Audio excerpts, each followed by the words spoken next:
ಹೂವ ತರುವರ ಮನೆಗೆ ಹುಲ್ಲ ತರುವ, ಹೂವ ತರುವರ ಮನೆಗೆ ಹುಲ್ಲ ತರುವ, ಅವ್ವಲಕ್ಕೂ ಮೀರಮಣ ಇವಾಗಿಲ್ಲ ಗರುವ, ಹೂವ ತರುವರ ಮನೆಗೆ ಹುಲ್ಲ ತರುವ, ಹೂವ ತರುವರ ಮನೆಗೆ ಹುಲ್ಲ ತರುವ.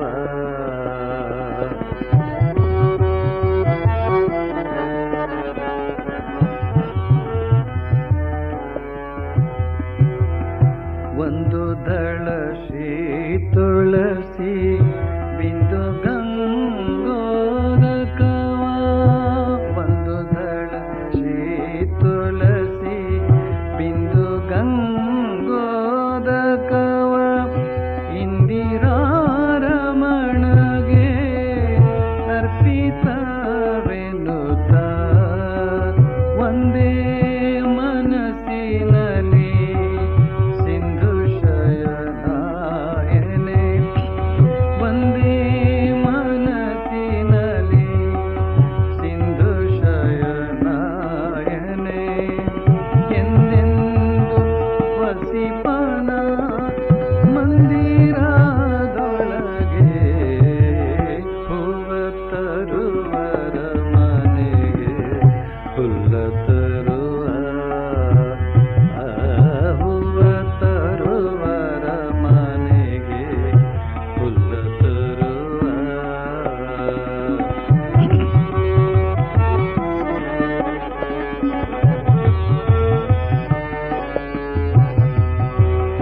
ಪಾಂಡವರ ಮನೆಯೊಳಗೆ ಕುದುರೆಗಳ ತೊಳೆದು, ಪಾಂಡವರ ಮನೆಯೊಳಗೆ ಕುದುರೆಗಳ ತೊಳೆದು, ಪುಂಡರೀಕಾಕ್ಷತ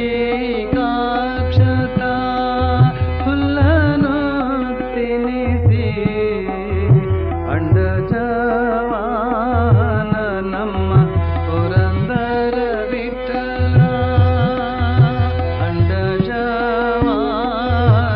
ನಮ್ಮ ಪುರಂದರ ವಿಠಲ, ತುಂಡರಿಗೆ ತುಂಡನಾಗಿ ಸಂಚರಿಸುತ್ತಿಹನು, ಹೂವ ತರುವರ ಮನೆಗೆ ಹುಲ್ಲ ತರುವ, ಹೂವ ತರುವರ ಮನೆಗೆ ಹುಲ್ಲ ತರುವ, ಅವ್ವಲಕ್ಕೂ ಮೀರಮಣ ಇವಾಗಿಲ್ಲ ಗರುವ, ಹೂವ ತರುವರ ಮನೆಗೆ ಹುಲ್ಲ ತರುವ, ಹೂವ ತರುವರ ಮನೆಗೆ ಹುಲ್ಲ ತರುವ.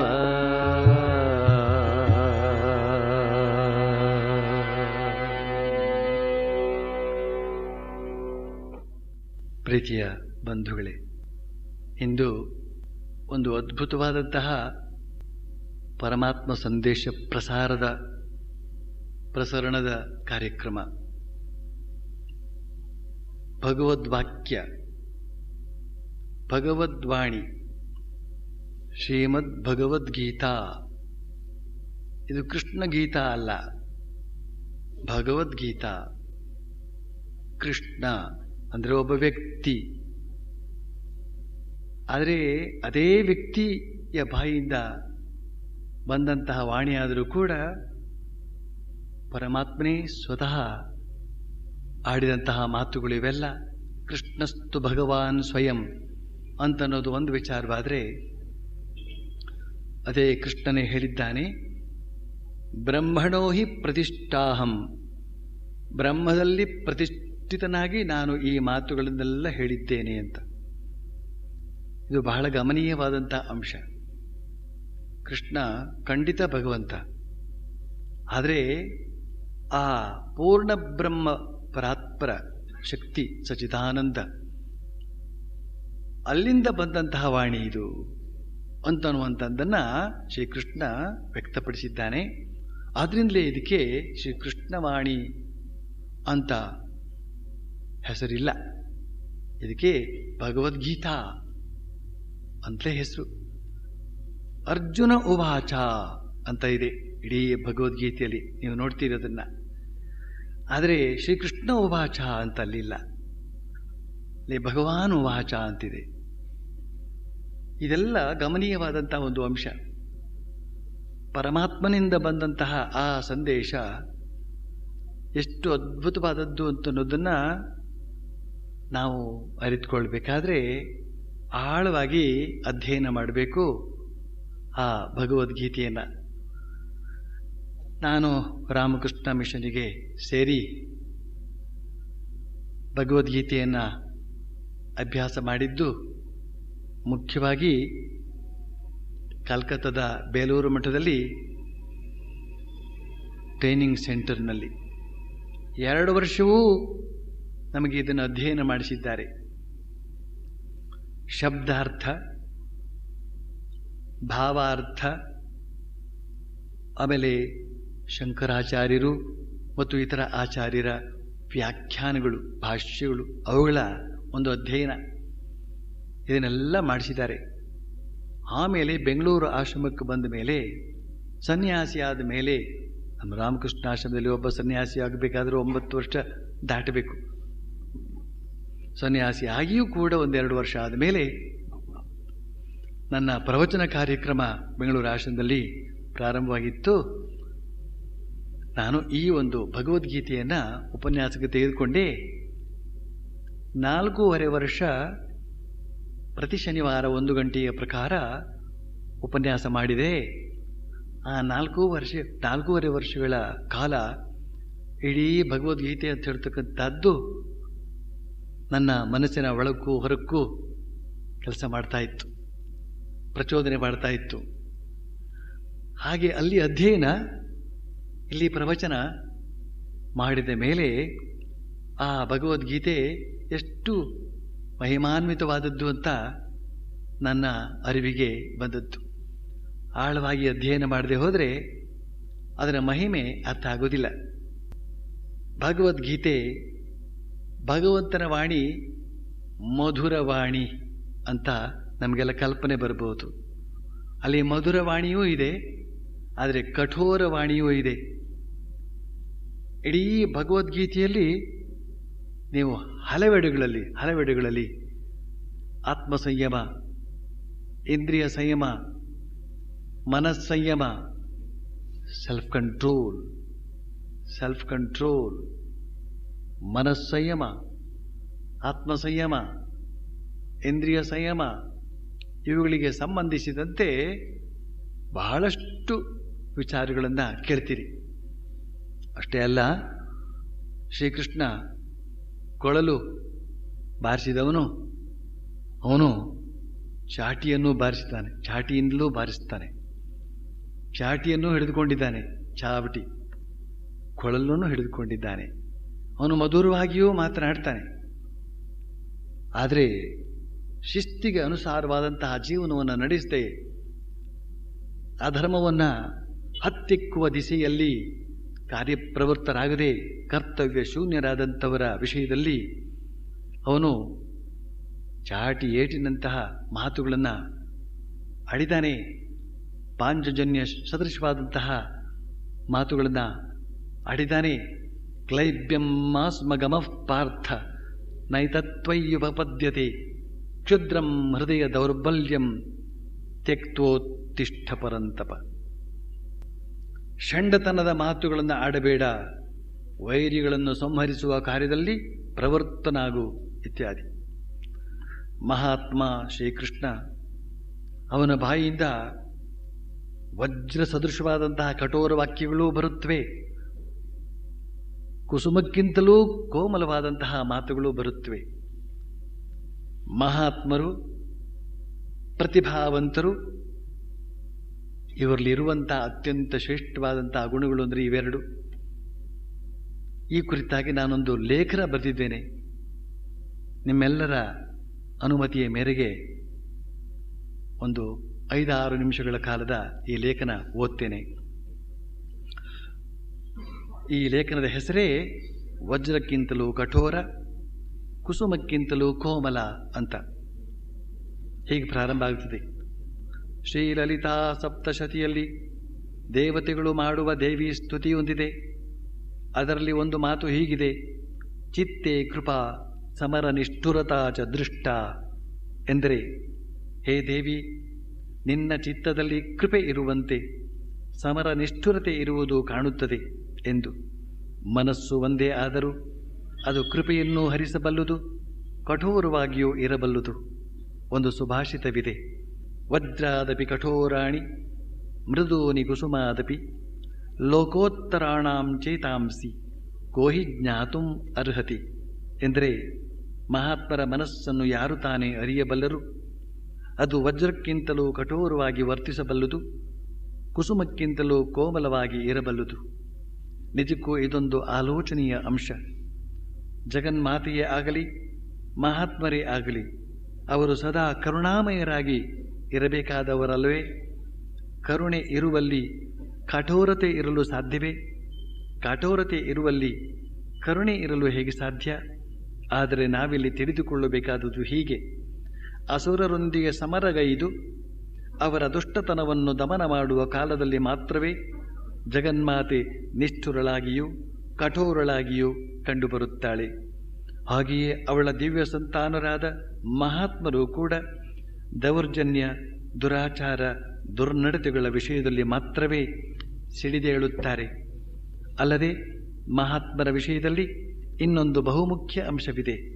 ಅವರು ಮಹಾತ್ಮರಾಗುವ ಮೊದಲು, ಎಂದರೆ ಶ್ರೇಷ್ಠ ಆದರ್ಶಗಳನ್ನು ಮೈಗೂಡಿಸಿಕೊಳ್ಳುವ ಪ್ರಯತ್ನದಲ್ಲಿದ್ದ ಕಾಲದಲ್ಲಿ ತಮ್ಮ ಮನದಲ್ಲೇ ಆಗಾಗ ಉದ್ಭವಿಸಿ ಉಪಟಳ ಕೊಡುವ ಹಾಗೂ ತಮ್ಮ ವ್ಯಕ್ತಿತ್ವವನ್ನೇ ಕೆಳಗೆಳೆಯುವ ನೀಚ ಭಾವನೆಗಳ ವಿರುದ್ಧ ಹೋರಾಡುತ್ತಾರೆ.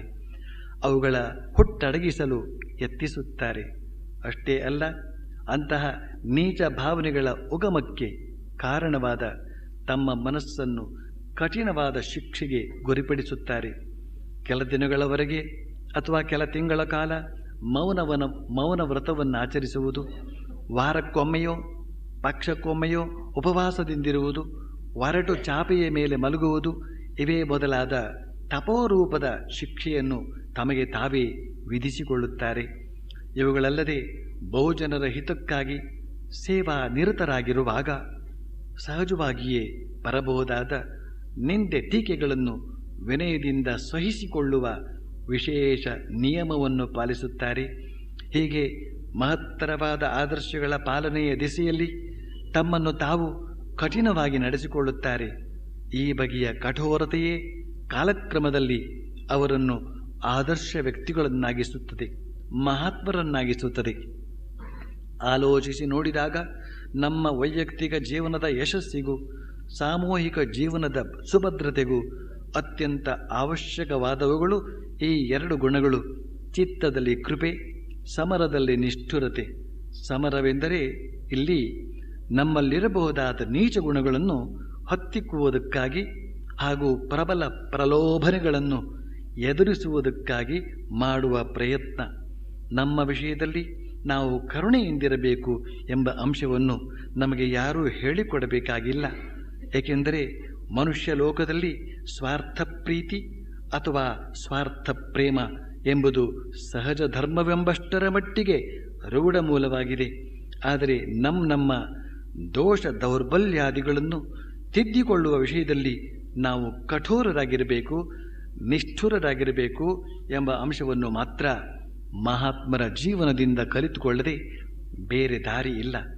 ಮತ್ತು ನಮ್ಮ ದೋಷ ದೌರ್ಬಲ್ಯಗಳನ್ನು ತಿದ್ದಿಕೊಳ್ಳದೆ ಉದ್ಧಾರವೂ ಇಲ್ಲ. ಆದರೆ ಹಾಗೆ ತಿದ್ದಿಕೊಳ್ಳುವ ಸಂದರ್ಭಗಳಲ್ಲಿ ನಮಗೆ ನಾವು ಕಠೋರರಾಗಿರಬೇಕಾಗುತ್ತದೆ ಎಂಬುದನ್ನು ಮರೆಯದಿರುವುದು ಅತಿ ಮುಖ್ಯ. ಚಿತ್ತದಲ್ಲಿ ಕೃಪೆ, ಸಮರದಲ್ಲಿ ನಿಷ್ಠುರತೆ ಎಂಬ ಜಗನ್ಮಾತೆಯ ಈ ಗುಣ ನಮ್ಮ ಜನನಾಯಕರಲ್ಲಿ ಒಂದಿಷ್ಟು ಹರಿದು ಬರುವಂತಾದರೆ ಎಷ್ಟು ಚೆನ್ನ.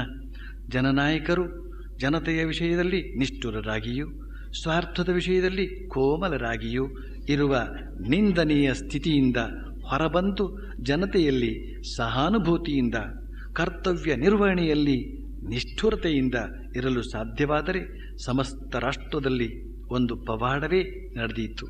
ಇನ್ನು ಶಾಲಾ ಕಾಲೇಜುಗಳು ಹಾಗೂ ಇತರ ತರಬೇತಿ ಸಂಸ್ಥೆಗಳು ಇವು ನಮ್ಮ ರಾಷ್ಟ್ರದ ಭಾವಿ ಪ್ರಜೆಗಳನ್ನು ರೂಪಿಸುವ ರೂವಾರಿ ಕೇಂದ್ರಗಳು. ಇಲ್ಲಿಂದ ಲಕ್ಷಗಟ್ಟಲೆ ದಕ್ಷ ಪ್ರಜೆಗಳು ವರ್ಷವೂ ಹೊರಬರುತ್ತಿರುತ್ತಾರೆ. ಈಗ ಭಾವಿ ರಾಷ್ಟ್ರದ ಸುಸ್ಥಿತಿಯೋ ಪ್ರಗತಿಯೋ ಅವಲಂಬಿಸಿಕೊಂಡಿರುವುದು ಇವರ ವ್ಯಕ್ತಿತ್ವದ ಗುಣಮಟ್ಟದ ಮೇಲಲ್ಲವೇ? ಅಂದ ಮೇಲೆ ಇವರನ್ನು ತರಬೇತಿಗೊಳಿಸುವ ಅವಧಿಯಲ್ಲಿ ಪ್ರಾಥಮಿಕ ಶಾಲೆಯಿಂದ ವಿಶ್ವವಿದ್ಯಾಲಯದವರೆಗಿನ ಅದೆಷ್ಟು ಶಿಕ್ಷಕ, ಆಚಾರ್ಯ, ಪ್ರಾಚಾರ್ಯ, ಪ್ರೊಫೆಸರುಗಳು ಈ ಭಾವಿ ಪ್ರಜೆಗಳಾದ ಲಕ್ಷಗಟ್ಟಲೆ ವಿದ್ಯಾರ್ಥಿಗಳ ಮೇಲೆ ತಮ್ಮ ವ್ಯಕ್ತಿತ್ವಗಳ ವರ್ಚಸ್ಸನ್ನು ಬೀರಿರುತ್ತಾರೆ ಎಂಬುದನ್ನು ಭಾವಿಸಿ ನೋಡಬೇಕು. ಆದರೆ ಯಾವ ಬಗೆಯ ವರ್ಚಸ್ಸನ್ನು ಬೀರಲಾಗಿದೆ ಎಂಬುದು ಮಾತ್ರ ವಿದ್ಯಾರ್ಥಿ ಸಮೂಹದ ಗುಣಮಟ್ಟವನ್ನು ಪರಿಗಣಿಸಿದಾಗಲೇ ಅರಿವಿಗೆ ಬರುವ ಅಂಶ. ವಿಕಾಸದ ಹಾದಿಯಲ್ಲಿರುವ ವಿದ್ಯಾರ್ಥಿಗಳ ಮನದಲ್ಲಿ ಒಳ್ಳೆಯದು ಇರುತ್ತದೆ, ಕೆಟ್ಟದ್ದು ಕಂಡುಬರುತ್ತದೆ. ಒಳ್ಳೆಯ ಅಂಶಗಳನ್ನು ಪೋಷಿಸಲು ಶಿಕ್ಷಕರ ಕೋಮಲ ವ್ಯಕ್ತಿತ್ವವು ಸಹಾಯಕಾರಿಯಾಗುತ್ತದೆ. ಆದರೆ ಕೆಟ್ಟ ಅಂಶಗಳ ಹುಟ್ಟಡಗಿಸಲು ಶಿಕ್ಷಕರು ಕಠೋರರಾಗಬೇಕಾಗುವುದು ಅನಿವಾರ್ಯವಾಗುತ್ತದೆ. ಎಂದರೆ ಶಿಸ್ತು ಪಾಲನೆಯ ವಿಷಯದಲ್ಲಿ ಸಾಕಷ್ಟು ಕಟ್ಟುನಿಟ್ಟಿನಿಂದ ಇರಬೇಕಾಗುತ್ತದೆ. ಆದರೆ ಇಂದಿನ ವಿದ್ಯಾವಂತ ಯುವಜನತೆಯ ಮಾನಸಿಕ ಸ್ಥಿತಿಯನ್ನು, ಅವರ ಜೀವನ ಶೈಲಿಯನ್ನು ನೋಡಿದರೆ ಅವರಿಗೆ ಶಿಕ್ಷಕ ವರ್ಗದ ಕಠೋರತೆಯ ಶಾಖ ತಟ್ಟಿರುವಂತೆ ಕಾಣುತ್ತದೆಯೇ? ಸಭ್ಯ ಸುಸಂಸ್ಕೃತ ಸಮಾಜದ ಸುಸ್ಥಿತಿಗೆ ಧರ್ಮಗುರುಗಳು ಆಧಾರಭೂತರಾಗಿರಬೇಕಾದವರು. ಆದರೆ ಸಮಾಜದಲ್ಲಿ ಹುಟ್ಟಿ ಬೆಳೆದುಕೊಳ್ಳುವ ದೌರ್ಜನ್ಯ, ದುರಾಚಾರ, ದುಷ್ಟ ಸಂಪ್ರದಾಯಗಳ ವಿಷಯದಲ್ಲಿ ಕಠೋರರಾಗಿರಬಲ್ಲ ಎಷ್ಟು ಧರ್ಮಗುರುಗಳಿದ್ದಾರು. ಸ್ವಾರಸ್ಯದ ಸಂಗತಿಯೆಂದರೆ ಜನನಾಯಕರೇ ಆಗಲಿ, ಶಿಕ್ಷಕ ವರ್ಗವೇ ಆಗಲಿ, ಅಥವಾ ಧರ್ಮಗುರುಗಳೇ ಆಗಲಿ, ಅನ್ಯಾಯ, ಅನಾಚಾರ, ದುಷ್ಟತನ, ಭ್ರಷ್ಟಾಚಾರ ಇವುಗಳ ವಿಷಯದಲ್ಲಿ ಕಠೋರರಾಗಿದ್ದು ಅವುಗಳನ್ನು ದಮನ ಮಾಡಿ ಸಮಾಜವನ್ನು ಸುಂದರವಾಗಿಟ್ಟಿರಲು ಅವರಿಂದ ಯಾಕೆ ಸಾಧ್ಯವಾಗುತ್ತಿಲ್ಲ ಎಂಬ ಪ್ರಶ್ನೆಯೊಂದು ಕೆಲವರನ್ನು ಕಾಡಬಹುದು. ಇದಕ್ಕೆ 2 ಪ್ರಧಾನವಾದ ಕಾರಣಗಳನ್ನು ಕೂಡಲೇ ಕೊಡಬಹುದು. ಒಂದು, ಅವರಲ್ಲಿ ಸರ್ವಾಂಗ ಸುಂದರ ಸಮಾಜದ ಹಾಗೂ ಸುವ್ಯವಸ್ಥಿತ ಸುಭದ್ರ ರಾಜ್ಯದ ಸ್ಪಷ್ಟ ಕಲ್ಪನೆ ಇಲ್ಲದಿರುವುದು. 2, ಅವರಲ್ಲಿ ನೈತಿಕ ಬಲವೆಂಬ ಅತ್ಯವಶ್ಯಕ ಗುಣವು ಪೂರ್ಣ ರೂಪದಲ್ಲಿ ಇಲ್ಲದಿರುವುದು. ಈ ಎರಡನೆಯದು ಅತ್ಯಂತ ಗಣನೀಯವೂ ಆದ ಅಂಶ. ನೈತಿಕ ಬಲವೆಂಬುದು ಈ ಲೋಕದ ಬಹು ಪ್ರಬಲ ಶಕ್ತಿ. ಇಂತಹ ನೈತಿಕ ಬಲವುಳ್ಳವರು ತಮ್ಮ ಬದುಕಿನುದ್ದಕ್ಕೂ ನೈತಿಕ ನಿಯಮಗಳನ್ನು ಕಟ್ಟುನಿಟ್ಟಾಗಿ ಪಾಲಿಸಿದವರು ಎಂಬುದನ್ನು ನಾವು ವಿಶೇಷವಾಗಿ ತಿಳಿದಿರಬೇಕಾದ ಅಂಶ. ಆದ್ದರಿಂದ ಇಂಥವರು ಮಾತ್ರವೇ ಸಮಾಜದಲ್ಲಿ ಕಂಡುಬರುವ ಅನ್ಯಾಯ, ಅತ್ಯಾಚಾರಗಳನ್ನು ಹತೋಟಿಯಲ್ಲಿ ಇಡಬಲ್ಲರು. ಇಲ್ಲಿ ಇನ್ನೊಂದು ಅತ್ಯಾಶ್ಚರ್ಯಕರ ಅಂಶವು ಬಹುಜನರ ಮನದಲ್ಲಿ ಒಂದು ಒಗಟಾಗಿ ಉಳಿದಿದೆ. ಅದೇನೆಂದರೆ, ನಮ್ಮ ಭವ್ಯ ಭಾರತದಲ್ಲಿ ನೈತಿಕ ಶಕ್ತಿಯುಳ್ಳ ವ್ಯಕ್ತಿಗಳು ಖಂಡಿತವಾಗಿಯೂ ಸಾಕಷ್ಟು ಸಂಖ್ಯೆಯಲ್ಲಿ ಇದ್ದಾರೆ. ಆದರೆ ಅವರ್ಯಾರೂ ಮುಂದೆ ಬಂದು ತಮ್ಮ ವ್ಯಕ್ತಿತ್ವದ ಪ್ರಭಾವ ಬೀರಿ ದಾರಿ ತಪ್ಪಿದ ಆಡಳಿತ ವರ್ಗವನ್ನು, ಇನ್ನಿತರ ವರ್ಗವನ್ನು ತಿದ್ದಿ ಋಜುತ್ವದ ಹಾದಿಯಲ್ಲಿ ಮುನ್ನಡೆಸಬಹುದಿತ್ತಲ್ಲ. ಯಾಕೆ ಹಾಗೆ ಮಾಡದೆ ಮರೆಯಲ್ಲೇ ಇರುತ್ತಿದ್ದಾರೆ? ಬಹುಶಃ ಇದಕ್ಕೆ ಹೀಗೆ ಉತ್ತರ ಕಂಡುಕೊಳ್ಳಬಹುದೇನೋ. ಏನೆಂದರೆ, ಆ ನೀತಿನಿಷ್ಠರು ಎಂಬವರು ತಮ್ಮ ಮಡಿಯಾದ ವ್ಯಕ್ತಿತ್ವಕ್ಕೆ ಯಾವುದೇ ಬಗೆಯ ಟೀಕೆ ನಿಂದೆಗಳ ಕೆಸರು ತಗುಲದಂತಾಗಲು ಬಹು ಎಚ್ಚರಿಕೆ ವಹಿಸುತ್ತಿರಬಹುದು. ಇಂತಹ ಮಹಾತ್ಮರಿಂದ ಸುಸಂಸ್ಕೃತ ಸಮಾಜ ನಿರ್ಮಾಣ ಕಾರ್ಯದಲ್ಲಿ ಅಲ್ಪ ಸ್ವಲ್ಪ ಪ್ರಯೋಜನವಾಗಬಹುದೇನೋ.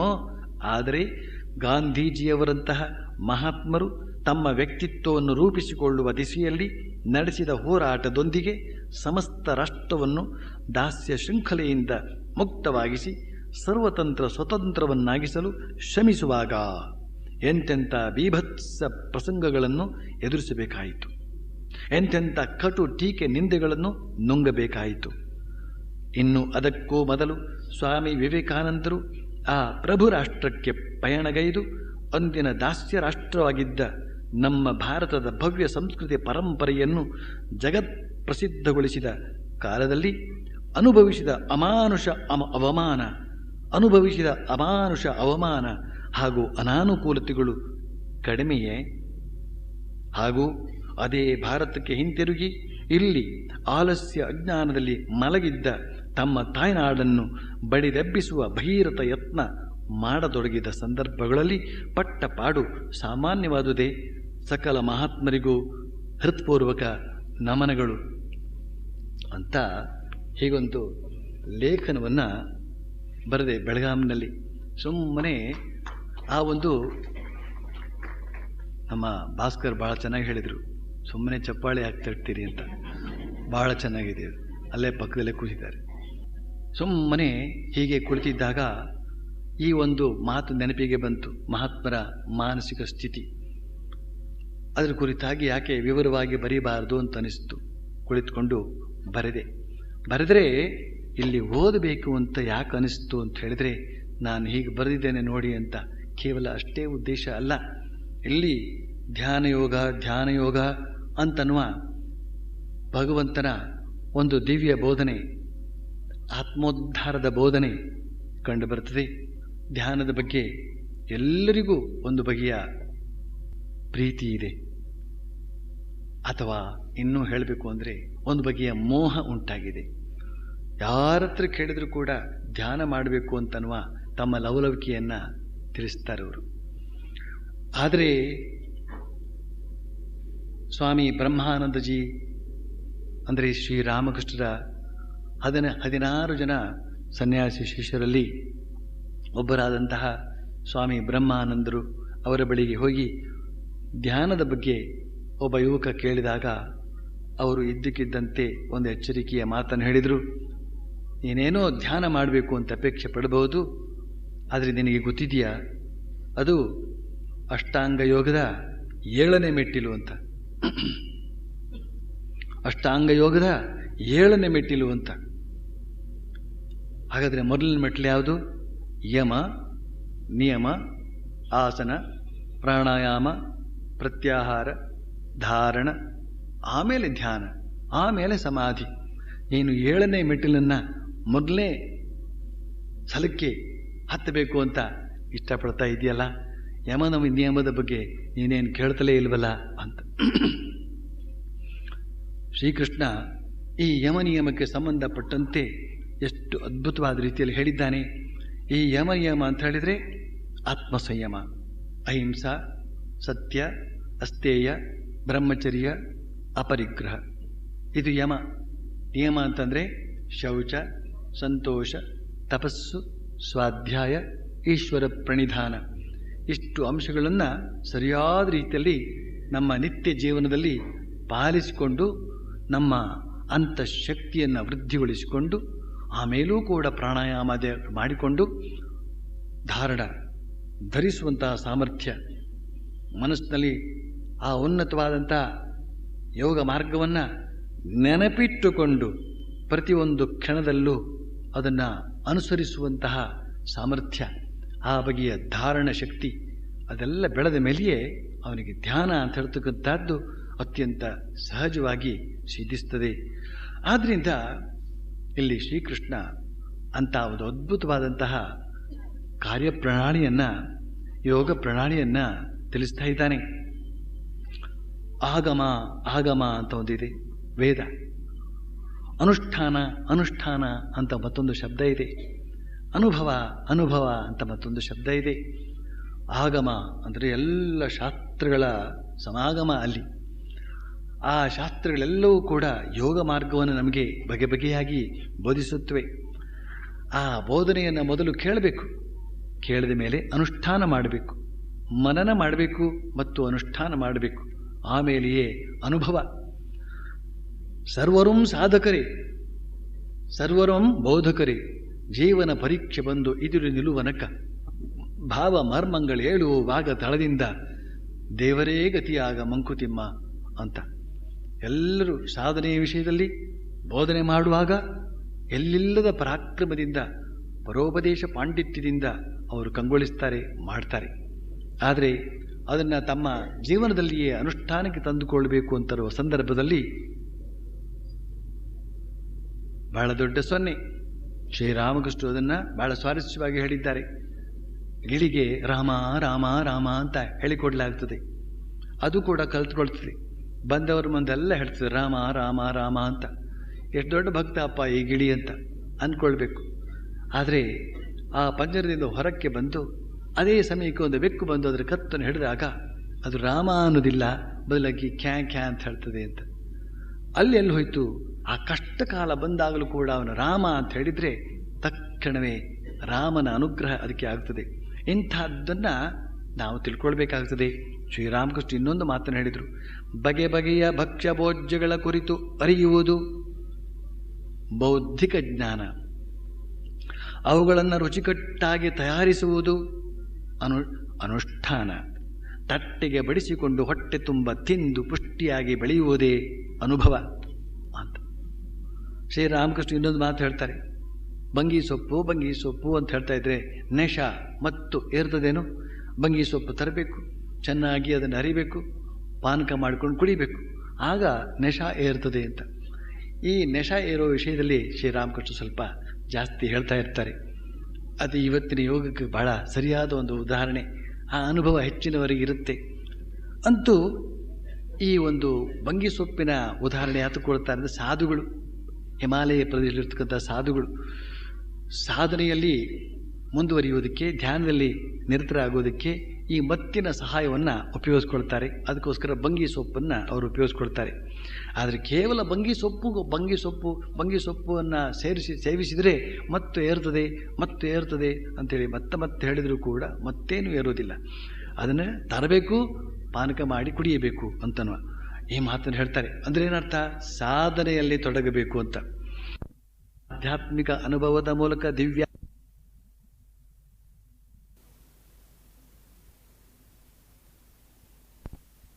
ಅಂದ್ರೇನು? ಸಾಧನೆ ಅಂದರೆ ಅನುಷ್ಠಾನಾತ್ಮಕ. ಅನುಷ್ಠಾನ ಅಂದರೆ ಪ್ರತಿದಿನ ಅದನ್ನು ತಪ್ಪದೇ ಪಾಲಿಸಿಕೊಂಡು ಬರುವಂಥದ್ದು.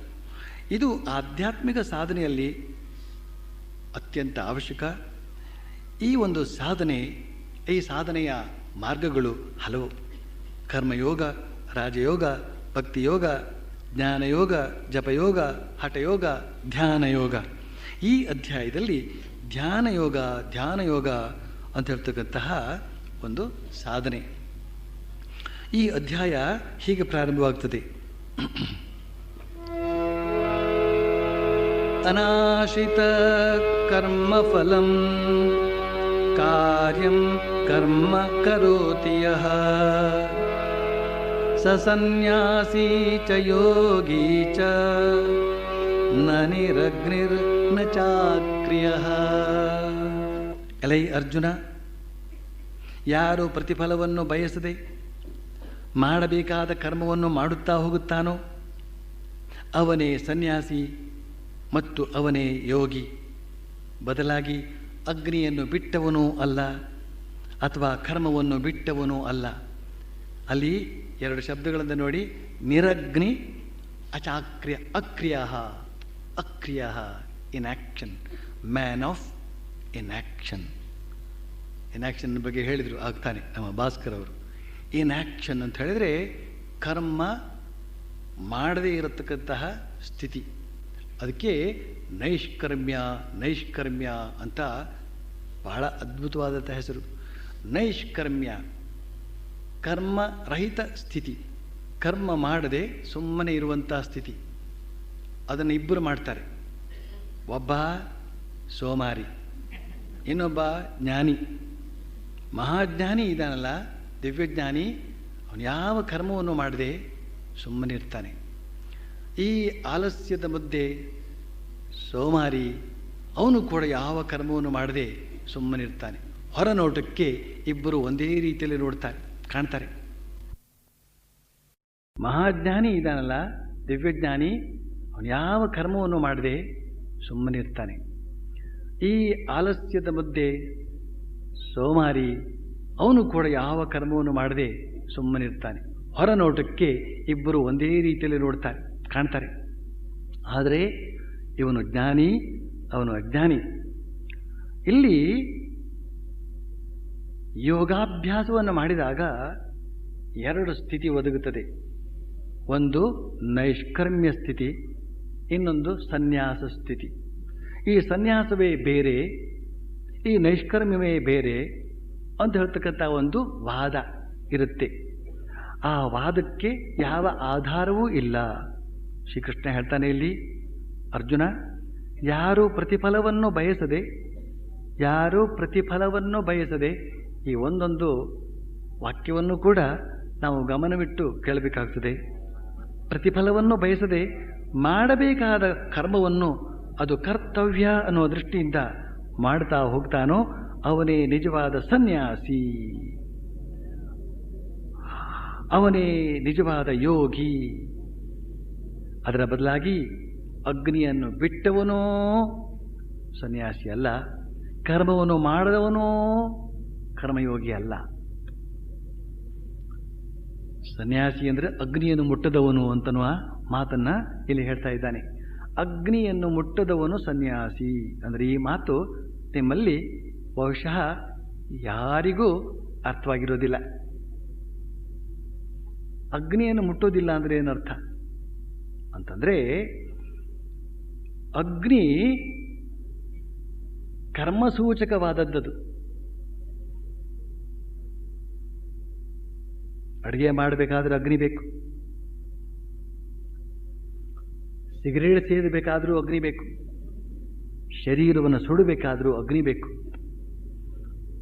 ಅಷ್ಟೇ ಅಲ್ಲ, ನಾವು ಊಟ ಮಾಡಿದ್ದು ಜೀರ್ಣವಾಗಬೇಕಾದರೂ ಕೂಡ ಅಗ್ನಿ ಬೇಕು. ಅಗ್ನಿ ಮಾಂದ್ಯ ಅಂತ, ಅಗ್ನಿ ಏನಾದರೂ ಮಂದ ಆಯಿತು ಅಂತ ಹೇಳಿದ್ರೆ ಅಜೀರ್ಣ ಆಗ್ತದೆ. ಹೀಗೆ ಈ ಅಗ್ನಿ ಅಂತ ಹೇಳ್ತಕ್ಕಂಥದ್ದು ಕರ್ಮವನ್ನು ಸೂಚಿಸುವಂಥದ್ದು. ಸನ್ಯಾಸಿ ಅಂದರೆ ಸರ್ವಸಂಗ ಪರಿತ್ಯಾಗಿ. ಸರ್ವಸಂಗ ಪರಿತ್ಯಾಗಿ ಇದು ಒಂದು ಜಾತಿಯ ಸನ್ಯಾಸಿ. ಜ್ಞಾನದಿಂದ ಸನ್ಯಾಸಿ ಇವನು ಇನ್ನೊಂದು ಜಾತಿಯ ಸನ್ಯಾಸಿ. ಸನ್ಯಾಸಿಗಳಲ್ಲಿ ಎರಡು ಬಗೆ: ವಿವಿಧಿಷಾ ಸನ್ಯಾಸಿ, ವಿದ್ವತ್ ಸನ್ಯಾಸಿ. ಜ್ಞಾನಕ್ಕಾಗಿ ಸರ್ವಸಂಗ ಪರಿತ್ಯಾಗ ಮಾಡಿ ವಿರಜಾಹೋಮ ಮಾಡಿಕೊಂಡು ಈ ಬಟ್ಟೆಯನ್ನು ಧರಿಸಿ ಅವನು ಭಗವತ್ ಚಿಂತನೆಯನ್ನು ಮಾಡ್ತಾ ಇರುವಂತಹದ್ದು. ಅವನಿಗೆ ಸಾಕ್ಷಾತ್ಕಾರ ಆಗಿರುವುದಿಲ್ಲ, ಆದರೆ ಸನ್ಯಾಸ ಇರುತ್ತದೆ. ಇವನಿಗೆ ವಿವಿಧಿಷಾ ಸನ್ಯಾಸಿ ಅಂತ ಹೆಸರು. ಇನ್ನೊಬ್ಬ ವಿದ್ವತ್ ಸನ್ಯಾಸಿ ಅಂದರೆ ತತ್ವಮಸಿ ಅಂತ ಗುರುಗಳು ಅವನಿಗೆ ಬೋಧಿಸ್ತಾರೆ. ನೀನು ಅದೇ ಆಗಿರುವೆ.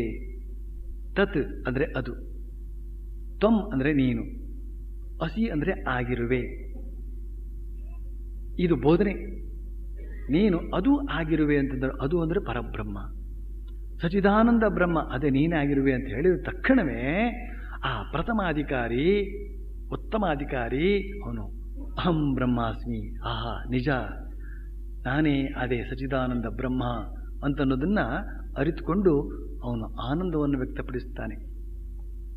ಇಂತಹದ್ದೊಂದು ದಿವ್ಯಾದ್ಭುತವಾದ ಸ್ಥಿತಿ ಇದೆ. ಅದಕ್ಕೋಸ್ಕರವೇ ಜನಕ ಮಹಾರಾಜನ ಬಳಿಗೆ ಈ ಶುಕ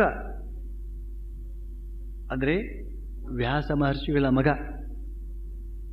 ಬ್ರಹ್ಮಜ್ಞಾನವನ್ನು ಪಡೆಯುವುದಕ್ಕೋಸ್ಕರ ಬರ್ತಾನೆ, ಅವನಿಂದ ಉಪದೇಶವನ್ನು ಪಡೆಯುವುದಕ್ಕೋಸ್ಕರ ಬರ್ತಾನೆ. ಆಗ ಜನಕ ಮಹಾರಾಜ ಈ ಶುಕನಿಗೆ ಅಂದರೆ ವ್ಯಾಸವನ ಮಗನಿಗೆ ಹೇಳ್ತಾನೆ, ಜನಕ ಮಹಾರಾಜ, ಮೊದಲು ಗುರು ಕಾಣಿಕೆ ಕೊಡು, ಆಮೇಲೆ ನಿನಗೆ ಬ್ರಹ್ಮಜ್ಞಾನವನ್ನು ಉಪದೇಶಿಸ್ತೇನೆ. ಇದೆಲ್ಲಿಯೂ ಕ್ರಮ ಇಲ್ಲ. ಮೊದಲು ಉಪದೇಶ ಮಾಡಬೇಕು, ಆಮೇಲೆ ಕಾಣಿಕೆಯನ್ನು ಒಪ್ಪಿಸಬೇಕು. ಇಲ್ಲಿ ಜನಕ ನೋಡಿ, ಅವನು ರಾಜ, ಮೊದಲು ಕಾಣಿಕೆ ಕೇಳ್ತಾ ಇದ್ದಾನೆ. ಮೊದಲೇ ದುಡ್ಡು ಕೊಡೆಯ ಇಲ್ಲಿ ಅಂತ. ಅವನಿಗೇನೋ ದುಡ್ಡಿನ ಮೇಲೆ ಲೋಭವೇ? ಲೋಭ ಅಲ್ಲ, ಅದೇನೋ ಒಂದು ಉದ್ದೇಶ ಇದೆ. ಏನು ಉದ್ದೇಶ? ಆ ಶುಕ ಕೇಳ್ತಾನೆ, ಏನು ರಾಜ, ಮೊದಲು ಉಪದೇಶ ಮಾಡು, ಆಮೇಲೆ ಕಾಣಿಕೆಯನ್ನು ಸ್ವೀಕರಿಸು, ಆಮೇಲೆ ತಾನೇ ಕಾಣಿಕೆ ಕೊಡಬೇಕಾದದ್ದು. ಆಗ ಜನಕರಾಜ ಏನು ಹೇಳ್ತಾನೆ ಗೊತ್ತೇನೋ? ಓ ಶುಕ, ನೀನು ಸಾಮಾನ್ಯ ಅಲ್ಲ. ನಾನು ಬ್ರಹ್ಮಜ್ಞಾನವನ್ನು ನಿನಗೆ ಉಪದೇಶಿಸಿದ ತಕ್ಷಣವೇ ನಿನಗೆ ಸಾಕ್ಷಾತ್ಕಾರವಾಗಿ ಬಿಡ್ತದೆ. ಸಾಕ್ಷಾತ್ಕಾರವಾಯಿತು ಅಂತ ಹೇಳಿದರೆ ನೀನು ಬ್ರಹ್ಮ, ನಾನು ಬ್ರಹ್ಮ, ದಕ್ಷಿಣೆಯಲ್ಲಿ ಬಂತು. ಆದರೆ ನನಗೆ ದಕ್ಷಿಣೆ ತಲುಪದೆಯೇ ನಿನಗೆ ಬರುವಂತಹ ಜ್ಞಾನ ಸಾರ್ಥಕವಾಗುವುದಿಲ್ಲ. ಅದು ಗುರುಮುಖೇನ ಬರಬೇಕು. ಗುರು ದಕ್ಷಿಣೆಯನ್ನು ಪಡೆದೇ ಅದು ತೃಪ್ತಿಯನ್ನು ಹೊಂದಬೇಕು, ಪರಿಪೂರ್ಣವಾಗುವಂಥದ್ದು. ದಕ್ಷತೆಯನ್ನು ಕೊಡುವಂಥದ್ದೇ ದಕ್ಷಿಣೆ. ಅರ್ಹತೆಯನ್ನು ಕೊಡ್ತದೆ, ದಕ್ಷತೆಯನ್ನು ತಂದು ಕೊಡ್ತದೆ. ಅದಕ್ಕೋಸ್ಕರ ದಕ್ಷಿಣೆ ಕೊಡಬೇಕು ಅಂತ ಹೇಳುವಂಥದ್ದು. ದಕ್ಷಿಣೆಗೆ ಅಷ್ಟು ಮಹತ್ವ. ಇಡೀ ಉಪನಿಷತ್ನಲ್ಲಿ, ಇಡೀ 4 ವೇದಗಳಲ್ಲಿ ಈ ದಕ್ಷಿಣೆಯ ಮಾತು ಪರಮಾದ್ಭುತವಾದ ರೀತಿಯಲ್ಲಿ ವಿವರಿಸಲ್ಪಟ್ಟಿದೆ. ಅದನ್ನು ನಾವು ಕನ್ನಡದಲ್ಲಿ ಇಷ್ಟು ಅರ್ಥ ಮಾಡಿಕೊಂಡ್ರೆ ಸಾಕು.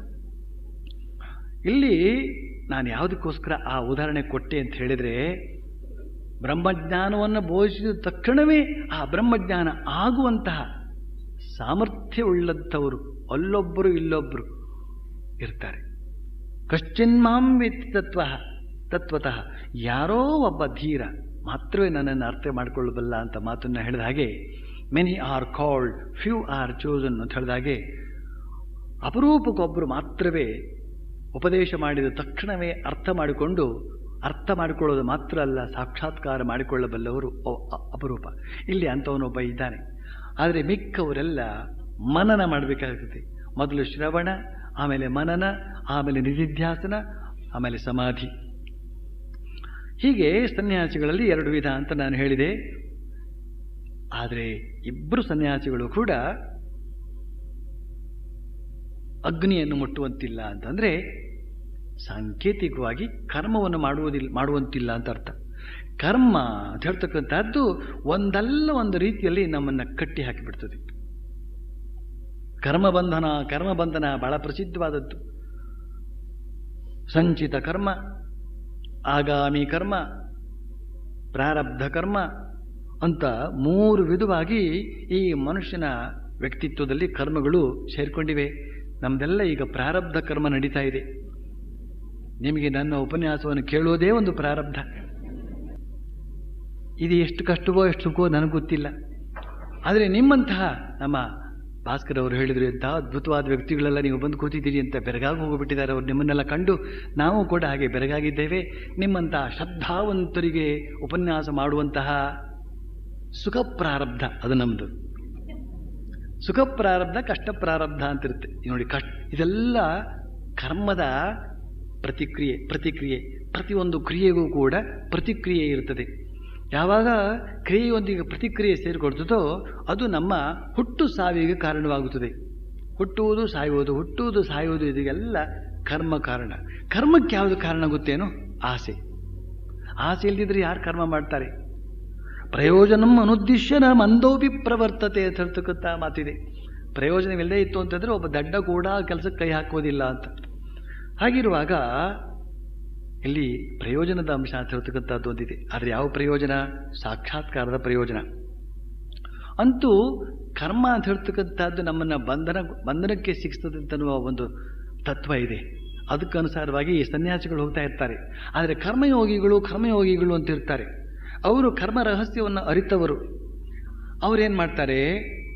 ಸಕಾಮ ಕರ್ಮ ಮಾತ್ರವೇ ಮನುಷ್ಯನನ್ನು ಬಂಧಿಸುತ್ತದೆಯೇ ಹೊರತು ನಿಷ್ಕಾಮ ಕರ್ಮ ಅವರನ್ನು ಮುಕ್ತರನ್ನಾಗಿಸ್ತದೆ ಅಂತ ಹೇಳ್ತಕ್ಕಂಥ ತತ್ವವನ್ನು ಅವರು ತಿಳಿದಿರ್ತಾರೆ. ಅದರಿಂದ ನಿಷ್ಕಾಮ ಕರ್ಮವನ್ನು ಮಾಡ್ತಾ ಇರ್ತಾರೆ. ನಿಷ್ಕಾಮ ಕರ್ಮ ಸ್ವಾಮಿ ವಿವೇಕಾನಂದರು ಹೇಳಿದರು, ಬುದ್ಧ ನಿಷ್ಕಾಮ ಕರ್ಮ ಮಾಡಿದವರಲ್ಲಿ ಬುದ್ಧನೇ ಅತ್ಯಂತ ಅಗ್ರ ಅಂತ, ಮೊದಲನೇವನು ಅತ್ಯಂತ ಶ್ರೇಷ್ಠ ಅಂತ. ಯಾಕೆಂತ ಹೇಳಿದ್ರೆ ಯಾವುದೇ ಬಗೆಯ ಪ್ರತಿಫಲಾಪೇಕ್ಷೆ ಇಲ್ಲದಿದ್ರೂ ಕೂಡ ಬಹುಜನರು ಸುಖವಾಗಿರಬೇಕು, ಬಹುಜನರು ಹಿತವಾಗಿರಬೇಕು ಅಂತ ಹೇಳ್ತಕ್ಕಂಥ ದೃಷ್ಟಿಯಿಂದ ಅವನು ಓಡಾಡಿದ. ಹೀಗೆ ಒಂದೊಂದು ಉದಾಹರಣೆಯನ್ನು ನಾವಲ್ಲಿ ತೆಗೆದುಕೊಂಡು ಹೆಚ್ಚಿನ ಅಂಶಗಳನ್ನು ತಿಳಿದುಕೊಳ್ಳಬಹುದು. ಅಕ್ರಿಯ ಅಂತ ಹೇಳಿದ್ರೆ ನಾನು ಹೇಳಿದೆ ನೈಷ್ಕರ್ಮ್ಯ ಸಿದ್ಧಿ, ನಿಷ್ಕಾಮ ಕರ್ಮಯೋಗಿ ಅಂತ. ಇಲ್ಲಿ ಸನ್ಯಾಸದ ಮಾತು ಯಾತಕ್ಕೆ ಬಂತು ಇದ್ದಕ್ಕಿದ್ದಂತೆ ಮೊದಲನೇ ಶ್ಲೋಕದಲ್ಲಿಯೇ ಅಂತನೂ ಆ ಪ್ರಶ್ನೆ ಭಗವದ್ಗೀತೆಯನ್ನು ಓದ್ದವರಿಗೆ ಬರಬಹುದೋ ಏನೋ. ಅಂತೂ ಅದಕ್ಕೆ ಅರ್ಥ ಇದೆ. ಹಿಂದಿನ ಅಧ್ಯಾಯವೇ ಸನ್ಯಾಸ ಯೋಗ ಅಂತಿದೆ. ಆ ಸನ್ಯಾಸ ಯೋಗದಲ್ಲಿ ಸನ್ಯಾಸಿಯ ಲಕ್ಷಣಗಳನ್ನೆಲ್ಲ ಒಂದಷ್ಟು ಹೇಳಿದ್ದಾನೆ. ಆದರೆ ನಿಷ್ಕಾಮ ಕರ್ಮ ಮಾಡಬೇಕು ನೀನು ಅಂತ ಇವನಿಗೆ ಆಜ್ಞೆ ಮಾಡಿದ್ದಾನೆ. ಯಾರಿಗೆ? ಅರ್ಜುನನಿಗೆ. ನೀನು ಸನ್ಯಾಸಿಯಾಗಿ ಹೋಗುವಂತಹದ್ದಲ್ಲ, ನೀನು ಕರ್ಮ ಮಾಡಬೇಕು, ಕರ್ಮ ಮಾಡಿಯೇ ನೀನು ಕರ್ಮದಿಂದ ಮುಕ್ತನಾಗಬೇಕಾಗಿದೆ ಅಂತ ಅನ್ನೋದನ್ನು ಬೋಧಿಸಿದ್ದಾನೆ. ಯಾವಾಗ? 2ನೇ ಅಧ್ಯಾಯದಲ್ಲೇ.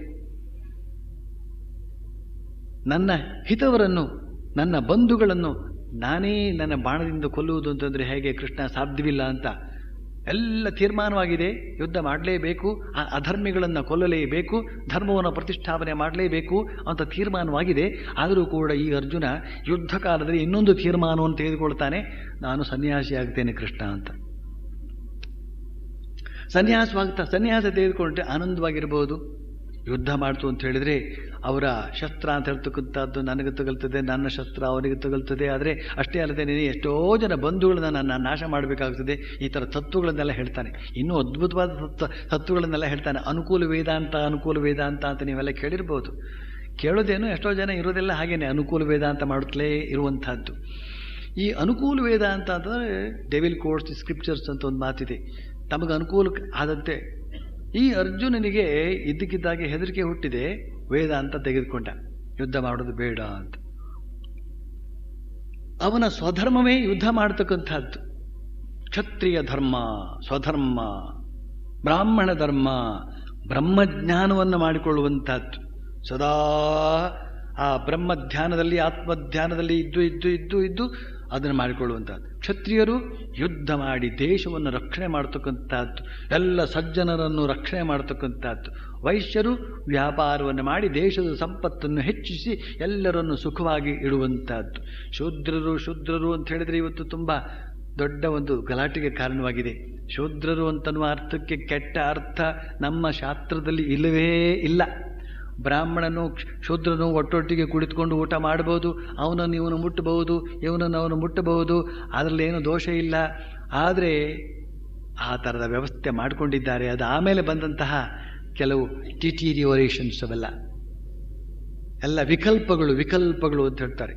ಶೂದ್ರರು ಅಂತ ಹೇಳಿದ್ರೆ ಯಾರಿಗೆ ಬುದ್ಧಿಶಕ್ತಿ ಅಂತ ಹೇಳ್ತಕ್ಕಂಥದ್ದು ಇರುವುದಿಲ್ಲವೋ, ಸ್ವತಂತ್ರವಾದಂತಹ ಬುದ್ಧಿಶಕ್ತಿಯಿಂದ ತನ್ನ ಸ್ವಂತ ಸಂಪಾದನೆಯನ್ನು ಮಾಡಿಕೊಂಡು ತನ್ನ ಜೀವನವನ್ನು ನಡೆಸಿಕೊಳ್ಳಲಾರನೋ ಅವನು ಎಲ್ಲ ಈ ಬುದ್ಧಿವಂತ ವರ್ಗ 3 ಜನ ಇದ್ದಾರಲ್ಲ ಅವರ ಸೇವೆಯನ್ನು ಮಾಡುತ್ತಾ, ಅವರಿಗೆ ಬೇಕಾದ ಅನುಕೂಲತೆಗಳನ್ನು ಮಾಡಿಕೊಳ್ಳುತ್ತಾ ಅವರೊಂದಿಗೆ ಅನ್ಯೋನ್ಯವಾಗಿ ಇದ್ದುಕೊಂಡು ತನ್ನ ಮುಕ್ತಿಯನ್ನು ಸಂಪಾದಿಸಿಕೊಳ್ಳುವಂಥದ್ದು ಪರಮಾದ್ಭುತವಾದಂಥ ಒಂದು ವ್ಯವಸ್ಥೆ. ಅದು ಬಹಳ ದೊಡ್ಡ ವಿಚಾರ. ಅದನ್ನು ಮಾತಾಡ್ತು ಅಂತಂದರೆ ಅದೇ ಒಂದು ಉಪನ್ಯಾಸ ಆಗಿಬಿಡ್ತದೆ.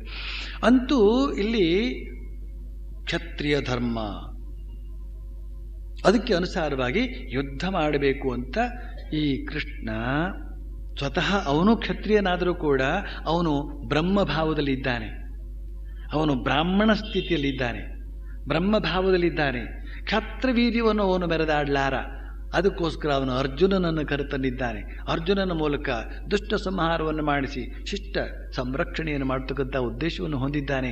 ಅದಕ್ಕನುಸಾರವಾಗಿ ಎಲ್ಲ ತಯಾರಿ ನಡೆದಿದೆ. ಇವನು ಸಾಧ್ಯವಿಲ್ಲ ಅಂತ ಹೇಳ್ತಾ ಇದ್ದಾರೆ. ಅಂತಹ ಸಂದರ್ಭದಲ್ಲಿ ನೀನು ಕರ್ಮ ಮಾಡದೆ ಹಾಗೆಲ್ಲ ಮುಕ್ತನಾಗೋದಕ್ಕೆ ಸಾಧ್ಯವಿಲ್ಲ. ನಿನ್ನ ಸ್ವಧರ್ಮ ಪರವಾದಂತಹ ಕರ್ಮವನ್ನು ಮಾಡಲೇಬೇಕು. ಹಾಗೆ ಮಾಡುವುದರಿಂದಲೂ ಕೂಡ ಅಂದರೆ ಅದನ್ನು ಹೇಗೆ ಮಾಡಬೇಕು? ನಿಷ್ಕಾಮ ಭಾವದಿಂದ ಮಾಡಬೇಕು. ಹಾಗೆ ಮಾಡಿದರೆ ನೀನು ಕೂಡ ಯೋಗಿ ಆಗೋದಕ್ಕೆ ಸಾಧ್ಯವಿದೆ. ಆದ್ದರಿಂದ ನೀನು ಕರ್ಮ ಮಾಡು ಅಂತ. ಸನ್ಯಾಸ ಮತ್ತು ಕರ್ಮ, ಇದು ನಿಷ್ಕಾಮ ಕರ್ಮ ಎರಡೂ ಒಂದೇ, ಏನು ಬೇರಲ್ಲ ಅಂತ ನೋಡಿದ್ರಾ? ನಾನು ಶ್ರೇಷ್ಠ, ತಾನು ಶ್ರೇಷ್ಠ, ತಾನು ಶ್ರೇಷ್ಠ. ಈ ಥರದ ಒಂದು ಭೇದ ಬುದ್ಧಿ ಯಾತಕ್ಕೆ ಬರುತ್ತೆ? ತಪ್ಪು ತಿಳುವಳಿಕೆ. ಸನ್ಯಾಸಿ ಶ್ರೇಷ್ಠ, ಕರ್ಮಯೋಗಿ ಶ್ರೇಷ್ಠ ಅಲ್ಲ. ಯಾಕೆ? ಕರ್ಮ ಮಾಡ್ತಾನವನು. ಕರ್ಮಯೋಗಿ ಹೇಳೋದು ಈ ಸನ್ಯಾಸಿ ಸುಮ್ಮನೆ ತಿಂದ್ಕೊಂಡು ಓಡಾಡ್ತಾ ಇರ್ತಾನೆ, ಅದರಿಂದ ಅವನು ಶ್ರೇಷ್ಠ ಅಲ್ಲ, ನಾವೇ ಶ್ರೇಷ್ಠ ಅಂತ. ಇದೊಂದು ದೊಡ್ಡ ಪ್ರಶ್ನೆ ಏನು ಸ್ವಾಮಿ ವಿವೇಕಾನಂದರು ಎತ್ತಿ ಯಾವುದರಲ್ಲಿ ಕರ್ಮಯೋಗ ಅಂತ ಹೇಳ್ತಕ್ಕಂಥ ತಮ್ಮ ಪ್ರಸಿದ್ಧವಾದ ಗ್ರಂಥದಲ್ಲಿ ತಾವೇ ಎತ್ತಿ ಉತ್ತರ ಕೊಡ್ತಾರೆ. Each is great in is own place ಅಂತ. ಸನ್ಯಾಸಿ ಶ್ರೇಷ್ಠ, ಗೃಹಸ್ಥ ನಿಕೃಷ್ಟ ಅಂತ. ಗೃಹಸ್ಥ ಶ್ರೇಷ್ಠ, ಸನ್ಯಾಸಿ ಅಂತದ್ದು ಗೃಹಸ್ಥನ ಮನೆಯಿಂದ ಬಂದವಂತಾನೆ, ಕೊನೆಗೂ ಊಟಕ್ಕೆ ಅವನು ಗೃಹಸ್ಥನ ಮನೆಗೆ ಬರಬೇಕು ತಾನೆ. ಆದ್ದರಿಂದ ಗೃಹಸ್ಥನೇ ಶ್ರೇಷ್ಠ ಅಂತ ಈ ಥರದ್ದೆಲ್ಲ ವಾದ ವಿವಾದಗಳು ಆ ಕಡೆ ಕೂಡ ಇದೆ. ಇದೆಲ್ಲ ವಾದ ವಿವಾದಗಳನ್ನು ಪರಿಹರಿಸ್ತಾ ಸ್ವಾಮಿ ವಿವೇಕಾನಂದರು ಒಂದು ಒಳ್ಳೆಯ ಕಥೆ ಹೇಳಿ ಕೊನೆಗೆ ಹೇಳ್ತಾರೆ, ಒಂದು ತೀರ್ಮಾನಕ್ಕೆ ಬರ್ತಾರೆ. ಏನು ಅಂತ? Each is great in is own place. ಪ್ರತಿಯೊಬ್ಬರೂ ಕೂಡ ಅವರವರ ಸ್ಥಾನದಲ್ಲಿ ಅವನವನು ದೊಡ್ಡವನು ಅಂತ. ರಾಜ ಎಷ್ಟು ದೊಡ್ಡವನೋ, ರಸ್ತೆ ಗುಡಿಸುವಂಥ ಮಾಲಿಯೂ ಕೂಡ ಅಷ್ಟೇ ದೊಡ್ಡವನು ಅಂತ ಸ್ವಾಮಿ ವಿವೇಕಾನಂದರು ಪರಮಾದ್ಭುತವಾದ ರೀತಿಯಲ್ಲಿ ಹೇಳಿದ್ದಾರೆ. ಕಸಗುಡಿಸ್ತಕ್ಕಂತಹ ಸ್ವೀಪರ್, ಕಸಗುಡಿಸ್ತಕ್ಕಂಥವನು ರಾಜನಷ್ಟೇ ಮುಖ್ಯ ಅಂತ ಹೇಳಿ ಅಂದ ಮಾತ್ರಕ್ಕೆ ಈ ಮಾಲಿ ಸಿಂಹಾಸನದ ಮೇಲೆ ಕುಳಿತುಕೊಳ್ಳೋದಲ್ಲ. ಆಗ ಅವನು ನಿಕೃಷ್ಟ ಆಗಿಬಿಡ್ತಾನೆ, ಅವನಿಗೆ ರಾಜ್ಯಭಾರ ಮಾಡೋದು ಬರೋದಿಲ್ಲ. ಹಾಗಂತಂದ್ಬಿಟ್ಟು ಈ ರಾಜ ಅಲ್ಲಿಗೆ ಹೋಗೋದು ಅಲ್ಲ, ಕಸ ಗುಡಿಸೋದಕ್ಕೆ ಹೋಗೋದು ಇಲ್ಲ, ಅವನ ಕೈಲಿ ಆಗೋದಿಲ್ಲ ಅದು. ಆದರೆ ಇವನ ಸ್ಥಾನದಲ್ಲಿ ಇವನು ಇರಬೇಕು, ಅವನ ಸ್ಥಾನದಲ್ಲಿ ಅವನು ಇರಬೇಕು. ಆದರೆ ಅವನು ಶ್ರೇಷ್ಠ, ಇವನು ಶ್ರೇಷ್ಠ. ಎಂಥ ಅದ್ಭುತವಾದಂಥ ಮಾತು ಇಲ್ಲಿ ಶ್ರೀಕೃಷ್ಣ ಎಂಥ ಒಂದು ಸಮನ್ವಯವನ್ನು ನಮಗೆ ತಿಳಿಸಿಕೊಡ್ತಾ ಇದ್ದಾನೆ. ಸನ್ಯಾಸಿಯೇ ಶ್ರೇಷ್ಠ, ಕರ್ಮಯೋಗಿ ಶ್ರೇಷ್ಠ ಅಲ್ಲ ಅಂತನೂ ಈ ಭೇದ ಬೇಡ, ಇಬ್ಬರೂ ಕೂಡ ಶ್ರೇಷ್ಠ. ಬಳಿಕ ಇನ್ನೊಂದು ಮಾತು ಹೇಳ್ತಾರೆ, ಬಹಳ ಸ್ವಾರಸ್ಯವಾಗಿದೆ. ಯಂ ಸನ್ಯಾಸಮಿತಿ ಪ್ರಾಹುಃ ಯೋಗಂ ತಂ ವಿದ್ಧಿ ಪಾಂಡವ ನಹ್ಯ ಸನ್ಯಸ್ತ ಸಂಕಲ್ಪೋ ಯೋಗಿ ಭವತಿ ಕಶ್ಚನ. ಅರ್ಜುನ, ಯಾವುದನ್ನು ಸನ್ಯಾಸ ಅಂತ ಕರೆಯುತ್ತಾರೆಯೋ ಅದನ್ನೇ ಯೋಗ ಅಂತ ತಿಳಿದುಕೋ. ಯಾವುದನ್ನು ಸನ್ಯಾಸ ಅಂತ ಕರೆಯುತ್ತಾರೆಯೋ ಅದನ್ನೇ ಯೋಗ ಅಂತ ತಿಳಿದುಕೋ. ಏಕೆಂದರೆ ಸಂಕಲ್ಪವನ್ನು ತ್ಯಾಗ ಮಾಡದೆ ಯಾರೂ ಯೋಗಿಯಾಗಲಾರರು. ಅಂದರೆ ಯೋಗದ ಮರ್ಮ ಎಷ್ಟು ಅದ್ಭುತವಾಗಿದೆ, ಇಲ್ಲಿ ಅದ್ಭುತವಾಗಿ ತಿಳಿಸಲ್ಪಟ್ಟಿದೆ. ಸನ್ಯಾಸ ಅಂತಂದ್ರೇನು? ಸನ್ಯಾಸ ಅಂತ ಹೇಳಿದ್ರೇನು? ತ್ಯಾಗ. ಯಾವ ತ್ಯಾಗ? ಸಂಕಲ್ಪ ತ್ಯಾಗ. ಯೋಗ ಅಂತಂದ್ರೇನು? ಯೋಗ ಅಂತಂದ್ರೇನು? ಪರಮಾತ್ಮನಲ್ಲಿ ಸೇರಿಕೊಳ್ಳುವಂತಹದ್ದು. ಅಷ್ಟೇ ಅಲ್ಲ, ಇಲ್ಲಿ ಕರ್ಮಯೋಗದ ಬಗ್ಗೆ ಹೇಳಲಾಗಿದೆ, ಕರ್ಮ ಫಲವನ್ನು ಬಿಡುವಂತಹದ್ದು. ಅವನೂ ಬಿಟ್ಟ, ಸನ್ಯಾಸಿಯೂ ಬಿಟ್ಟ. ತ್ಯಾಜ್ಯ ತ್ಯಾಜ್ಯ, ತ್ಯಾಗ ತ್ಯಾಗ, ತ್ಯಾಗದಿಂದ ಯೋಗ. ಅವನು ತ್ಯಾಗ ಮಾಡಿದ, ಇವನು ತ್ಯಾಗ ಮಾಡಿದ. ಆದ್ರಿಂದ ಇಬ್ಬರೂ ಕೂಡ ಸಮಾನರು. ಸಂಕಲ್ಪ ತ್ಯಾಗ ಅಂತಂದ್ರೇನು? ಸಂಕಲ್ಪ ತ್ಯಾಗ ಅಂತಂದ್ರೇನು? ಅದನ್ನು ತಿನ್ನುತ್ತೇನೆ, ಇದನ್ನು ಮಾಡ್ತೇನೆ, ಅದನ್ನು ನೋಡ್ತೇನೆ, ಇಲ್ಲಿಗೆ ಹೋಗ್ತೇನೆ, ಏನಾದರೂ ಒಂದು ಕಾಮ್ಯ ಕರ್ಮ ಅಂತ ಹೇಳ್ತಕ್ಕಂಥದ್ದನ್ನು ಮಾಡಿ ಅದರಿಂದ ಫಲವನ್ನು ಬರಬೇಕಾದ್ರೆ ಅಲ್ಲಿ ಪುರೋಹಿತರು ಸಂಕಲ್ಪ ಮಾಡಿ ಅಂತ ಹೇಳ್ತಾರೆ. ನನ್ನ ಇಂಥದ್ದೊಂದು ಕಾರ್ಯ ಈಡೇರಲಿ ಹೇ ಭಗವಂತ ಅಂತ ಸಂಕಲ್ಪ ಮಾಡೋದು. ಆ ಸಂಕಲ್ಪದಿಂದ ಕಾರ್ಯಸಿದ್ಧಿ ಅಂತ. ಇದು ಕರ್ಮಫಲ ಅಪೇಕ್ಷೆ ಇಟ್ಟುಕೊಂಡು ಮಾಡ್ತಕ್ಕಂಥ ರೀತಿ. ಇದರಿಂದ ಯೋಗ ಆಗೋದಿಲ್ಲ, ಭೋಗ ಆಗ್ತದೆ. ಎಲ್ಲ ಬಗೆಯ ಭೋಗವನ್ನು ಕೂಡ ನಾವು ಪಡೆದುಕೊಳ್ಳಬಹುದು. ಪರಮಾತ್ಮನ ಪ್ರಾರ್ಥನೆಯಿಂದ ಭೋಗವನ್ನು ಪಡೆಯಬಹುದು. ಎಲ್ಲರೂ ತ್ಯಾಗಿಗಳಾಗೋದಕ್ಕೆ ಸಾಧ್ಯ ಇಲ್ಲ, ಎಲ್ಲರೂ ತ್ಯಾಗಿಗಳಾಗಬೇಕಾಗಿಲ್ಲ. ಎಲ್ಲರೂ ಭೋಗ ಮುಗಿಯದೆ ತ್ಯಾಗ ಆಗೋದಕ್ಕೆ ಸಾಧ್ಯ ಇಲ್ಲ ಅಂತ ಶ್ರೀರಾಮಕೃಷ್ಣ ಬಹಳ ಸ್ವಾರಸ್ಯಕರವಾಗಿ ಹೇಳಿದ್ದಾರೆ. ಇಲ್ಲಿ ಶ್ರೀಕೃಷ್ಣ ಯೋಗಿಗಳಲ್ಲೂ ತ್ಯಾಗಿಗಳಾದ ಸನ್ಯಾಸಿಗಳಲ್ಲೂ ಇರತಕ್ಕಂಥ ಭೇದ ಬುದ್ಧಿಯನ್ನು ಹೋಗಲಾಡಿಸೋದಕ್ಕೋಸ್ಕರ ಶ್ರೇಷ್ಠವಾದ ಮಾತನ್ನು ಹೇಳ್ತಾ ಇದ್ದಾನೆ. ಸಂಕಲ್ಪ ತ್ಯಾಗ ಮಾಡಿದರೆ ಸಾಕು, ಇಬ್ಬರೂ ಕೂಡ ಸಮ ಅಂತ. ತ್ಯಾಗ ಮಾಡದೆ ಸನ್ಯಾಸಿ ಆಗಲು ಸಾಧ್ಯವಿಲ್ಲ, ಯೋಗಿ ಆಗಲು ಸಾಧ್ಯವಿಲ್ಲ. ಬಳಿಕ ಶ್ರೀಕೃಷ್ಣ ಹೇಳ್ತಾನೆ ಇನ್ನೊಂದು ಮಾತು. ಆರುರುಕ್ಷೋರ್ಮುನೇರ್ಯೋಗಂ ಕರ್ಮ ಕಾರಣ ಮುಚ್ಯತೆ ಯೋಗಾರೂಢಸ್ಯ ತಸ್ಯೈವ ಶಮ ಕಾರಣ ಮುಚ್ಯತೆ. ಆದರೆ ಯೋಗಾಭ್ಯಾಸವನ್ನು ಪ್ರಾರಂಭಿಸಿರುವಂಥ ಮುನಿಗೆ, ಅಂದರೆ ಸಾಧಕನಿಗೆ, ಕರ್ಮವೇ ಸಾಧನ.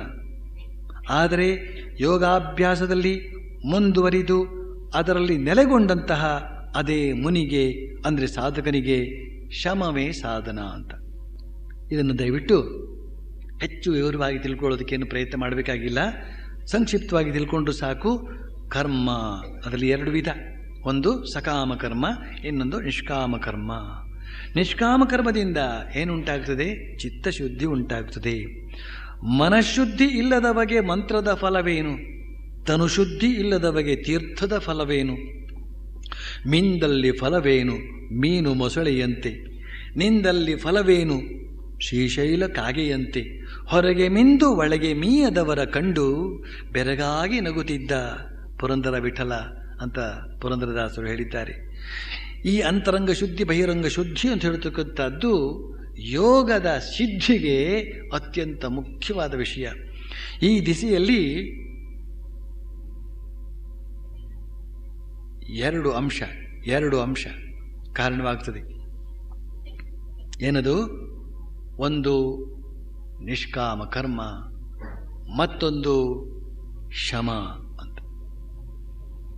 ಶಮ ಅಂತಂದ್ರೆ ಏನೊಂದು ಮನಃಶಾಂತಿ, ಮನಸ್ಸಿನ ಸಮಸ್ಥಿತಿ, ಮನಸ್ಸಂಯಮ, ಮನಸ್ಸು ತನ್ನ ಸ್ವಾಧೀನದಲ್ಲಿ ಇರುವಂತೆ ಮಾಡಿಕೊಳ್ಳುವಂತಹ ಸ್ಥಿತಿ.